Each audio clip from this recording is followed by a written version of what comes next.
கதறல் சத்தம் எப்படி இருக்கு?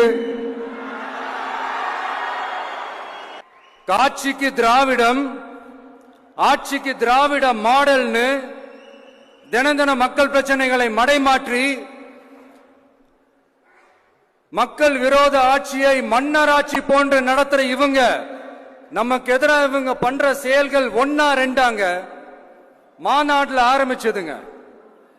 மாநாட்டில் ஆரம்பிச்சு அதுக்கப்புறமா நான் கலந்துகிட்ட அந்த புத்தக வெளியீட்டு விழா, நான் பறந்துரு போன அன்னைக்கு நம்மளுடைய 2ஆம் ஆண்டு துவக்க விழா அன்னைக்கெல்லாம் சிட்டிக்குள்ள எந்த ஹாலும் எந்த கல்யாண மண்டபம் கொடுத்துடக்கூடாதுன்னு அங்க போய் மகாபலிபுரத்துல போய் அந்த ஃபங்க்ஷனை பண்றோம்.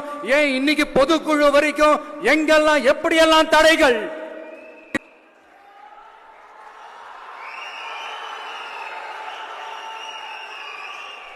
ஆனா அத்தனை தடைகளையும் தாண்டி நம்மளுடைய தோழர்கள் சந்திப்பு நிகழ்ச்சிகள், மக்கள் சந்திப்பு நிகழ்ச்சிகள் தொடர்ந்து நடந்துகிட்டு தான் இருக்கும். அது தொடர்ந்து நடக்கும்.